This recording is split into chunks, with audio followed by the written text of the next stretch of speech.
Assalamu alaikum. Hello, dear friends.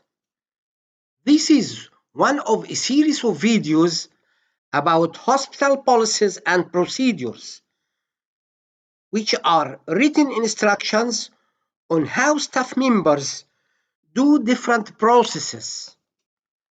Policies are general rules that govern our performance, and procedures are sequential steps on how we do it, and the responsible person for each step. We can update these rules when we have new standards to follow.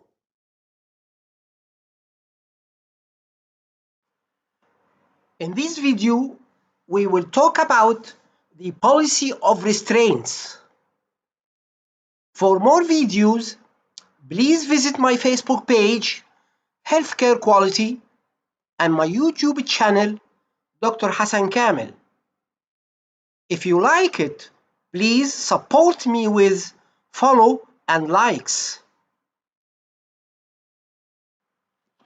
This policy is applied to all medical, clinical, and nursing and supportive departments of the hospital need to use patient restraints. The purposes of this policy are: 1. To limit the use of restraints to indicated situations only and for the minimum required time. 2. To establish guidelines to maintain safe and secure environment of the patient in restraints with respect of patient's rights and dignity. Definitions. 1. Physical restraints. Any manual method or mechanical equipment placed adjacent to the patient's body to restrict freedom of movement or normal access to one's body. 2. Soft restraints. Cloth-type garments or limp body holders prevent patient from climbing out of bed or wheelchair to immobilize one or more extremity for procedure or any other indication. 3. Seclusion. Involuntary confinement of a person in a room or an area, preventing him from leaving. Policy statement. The use of restraint is guided by appropriate policies and procedures. Patients in restraint receive care according to the policies and procedures. Responsibilities. The treating physician give written order for the restraint, document the indication and the time limit of the restraint, and patient and family education about restraints.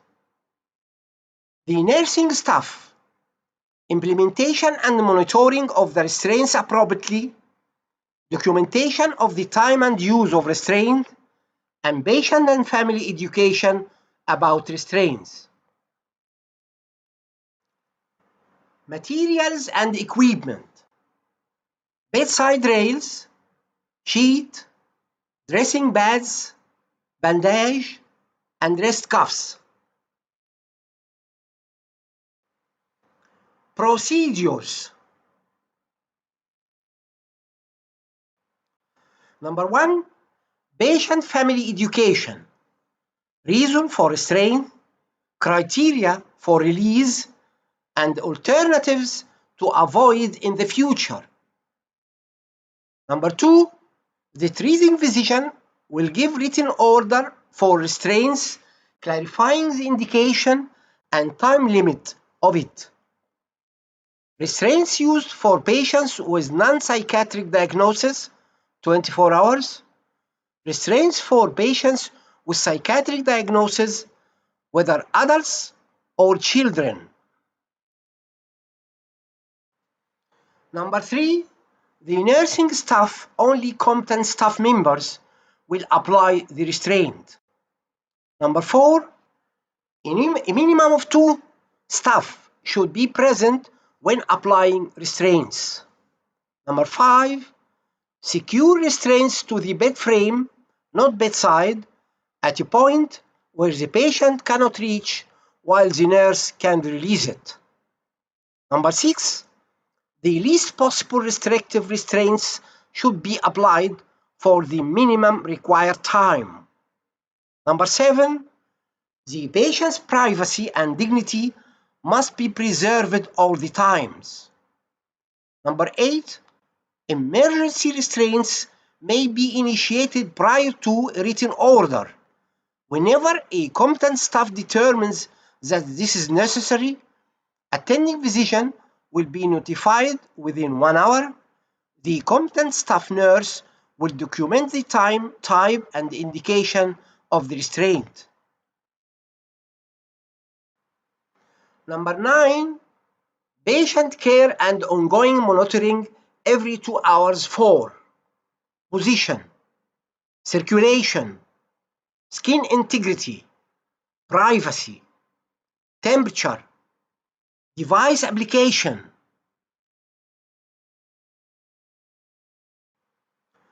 Fluid needs, toileting needs, nutrition offered, range of motion, and evaluation for reduction or removal.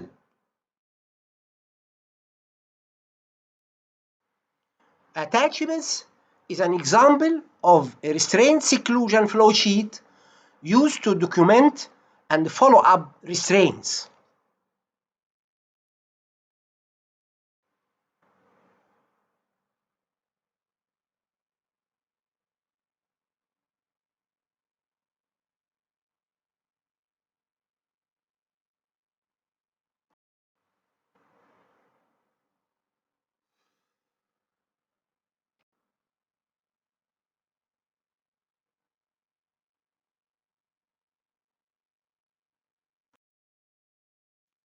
Approval of each policy is usually done by the preparing person, recommended by the department head, reviewed by the nursing supervisor, and approved by the quality director, medical director, and hospital director.